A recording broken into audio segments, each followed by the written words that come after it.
Aujourd'hui, je m'attaque à mon Everest, mon opus magna, ma mission impossible, mon gagner une engueulade contre ta meuf. Car en effet, aujourd'hui, je vais vous parler du voyage du héros. Alors le voyage du héros, ça vient d'abord d'un mec qui s'appelle Joseph Campbell, qui étudiait les mythes, et non pas, et à force de les lire, il a remarqué des schémas qui se répétaient. Donc en gros il a dit « Hey, vous savez toutes ces histoires que vous avez entendues ? Eh ben en fait, c'est la même histoire. C'est ce qu'on appelle le monomythe, et c'est ce qu'il explique dans son livre Le héros aux 1000 visages. Quelques années plus tard, un certain Christopher Vogler lit son bouquin. Et Vogler, après, il va bosser chez Disney. Il va se servir de la structure du monomythe pour créer sa propre petite méthode pour raconter des histoires. Genre ça.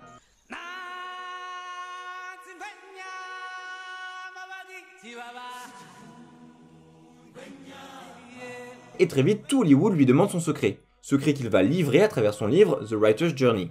Un livre fait pour les gens qui veulent raconter des histoires et qui est quand même vachement plus clair que le livre de Campbell. Mais pour bien vous parler du voyage du héros, il faut que je vous parle de la structure en 3 actes. Car en effet, le voyage du héros est une structure en 3 actes, mais toutes les structures en 3 actes ne sont pas des voyages du héros. Alors pourquoi on utilise cette structure ?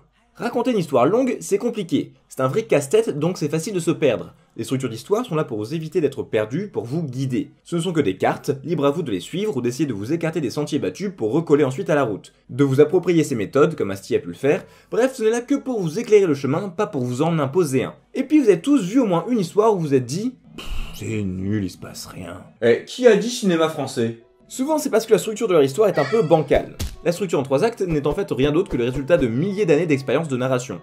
De cette expérience collective de la narration, on en a sorti une façon de maximiser l'attention et l'intérêt du public. Les histoires c'est nous, c'est un reflet de notre psychologie collective. Et c'est pour ça que c'est trop bien les histoires, parce que quand c'est bien fait, ça nous dit qui nous sommes. Donc ce que je vais faire dans cette série de vidéos, c'est vous présenter chaque acte d'une structure en 3 actes et montrer à quoi ça correspond dans le voyage du héros.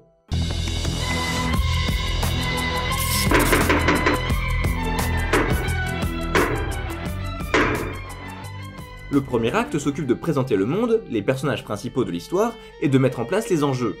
Il occupe en moyenne un peu moins d'un tiers de la durée de l'histoire. Il s'ouvre parfois par une accroche. Par exemple, dans Mission Impossible, on commence toujours in media res à la fin d'une mission en cours. L'idée c'est d'en mettre plein la vue dès le début pour attraper d'entrée de jeu l'attention du public. Parfois les événements de l'accroche auront un impact plus tard dans l'histoire, mais parfois c'est juste là pour présenter les talents de notre héros ou une facette du monde dans lequel on vit. Comme dans certains James Bond. En impro, cela peut se traduire par un flash forward, un flashback ou bien un mystère qui sera expliqué plus tard.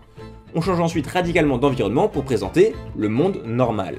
On va présenter les personnages dans leur vie de tous les jours, leur quotidien et les règles de cet univers. En ce qui concerne notre héros, on va notamment prendre soin de présenter 3 choses. 1. Ses faiblesses. Trouille parle notamment de la faiblesse psychologique que le héros va devoir surmonter durant cette histoire et qui va nous permettre de définir plus tard l'antagoniste de l'histoire. Et de la faiblesse morale, c'est-à-dire que le héros va blesser son entourage. The 9 realms laugh at us. The old ways are done, you'd stand giving speeches while Asgard falls. You are a vain, greedy, cruel boy! And you are an old man and a fool! Cela va mettre en place l'argument moral de l'histoire, c'est-à-dire le ou les thèmes que cette histoire va aborder. Racisme, relations père-enfant, tradition contre progrès, etc., etc. Ces faiblesses sont parfois présentées à travers ce que l'on appelle un fantôme. Il s'agit d'un élément du passé de l'histoire du héros qui le hante et avec lequel il n'est pas en paix. Par exemple, la cicatrice d'Harry Potter est le fantôme de la mort de ses parents et source de sa cruelle connexion avec Voldemort. À la fin de l'histoire, le héros doit faire la paix avec son fantôme. 2. Son besoin, ce qui manque au personnage, ce que Mark Jane appelle son appel interne, ce qui va permettre d'introduire de manière naturelle. 3. Son désir, ce que Mark Jane appelle l'appel externe, c'est le fameux désir dramatique qui va être la colonne vertébrale de notre personnage. Parfois ce désir n'est vraiment révélé que lorsqu'arrive l'élément perturbateur ou catalyseur. Dans le langage du voyage du héros, on appelle ça l'appel de l'aventure. Quelque chose d'extérieur au héros va arriver et l'inviter à sortir de sa routine pour obtenir l'objet de son désir. Robert McKee nous explique qu'un bon élément perturbateur, c'est le pire truc qui puisse arriver au protagoniste, mais qui peut aussi se révéler être la meilleure chose qui lui soit arrivée. Cet événement va aussi définir le niveau de conflit moyen de l'histoire, est-ce un conflit interne, personnel ou extra-personnel. Bien évidemment, l'histoire évoluant, il peut y avoir plusieurs niveaux de conflit qui coexistent, mais c'est l'élément qui va quand même donner le ton. Vous voyez un peu ça comme la tonalité majeure dans un morceau de musique. L'étape suivante, c'est le refus de cet appel. Alors ça dure parfois le temps d'une ligne de dialogue. Looks like something's wrong with the microverse battery. We're gonna have to go inside. Go inside what? Mais parfois ça peut prendre plusieurs scènes. I know you're retired. But that's all behind me now, General. I'm not the man you knew during the Cold War. En fait, ce temps de refus est là pour donner du poids à cette décision et nous faire ressentir le danger que cela représente pour le héros. Bref, on frustre le public volontairement pour mieux lui donner ce qu'il veut. Car en effet, ensuite le héros va accepter de se lancer dans l'aventure.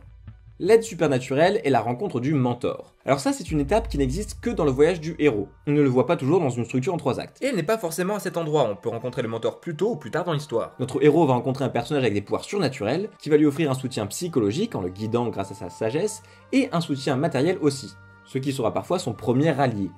Campbell explique que dans les mythes, ces personnages sont souvent féminins, et ne sont pas toujours humains. Il fait référence par exemple à la femme araignée indienne des Navarros, la Vierge Marie, ou à des manifestations de Mère Nature.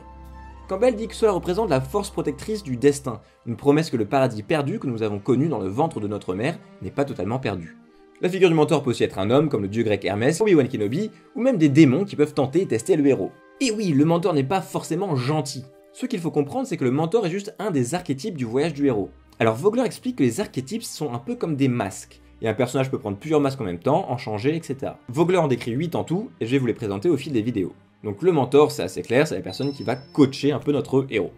Une fois qu'il a reçu l'aide de son mentor, on arrive à la fin de l'acte 1 qui se termine par le point d'intrigue numéro 1. En gros, il s'agit d'un point de non-retour pour notre héros, comme Alice lorsqu'elle tombe dans le trou du lapin blanc ou Neo qui sort de la matrice. C'est vraiment le moment où le héros se jette dans l'aventure sans filet de sécurité. Dans le voyage du héros, on appelle ça le passage du premier palier.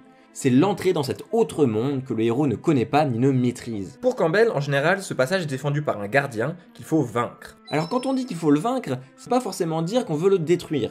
Le gardien peut par exemple poser une énigme qu'on doit résoudre. Lorsqu'on y arrive, le gardien peut alors se transformer en allié qui reviendra peut-être plus tard dans l'histoire. Par exemple dans Hercule, Phil joue d'abord le rôle de gardien, puis une fois que Hercule l'a convaincu, il prend le masque de mentor. En fait, Campbell dit que, d'un point de vue psychologique, le héros doit assimiler le gardien. Et Vogler explique d'ailleurs que tous les masques ne sont que des excroissances de l'identité en construction de notre héros. Par exemple, il existe un masque qui s'appelle le soi idéal, et que le héros doit atteindre à la fin de l'histoire. C'est maintenant l'heure d'avancer dans l'inconnu et de passer de l'autre côté du miroir.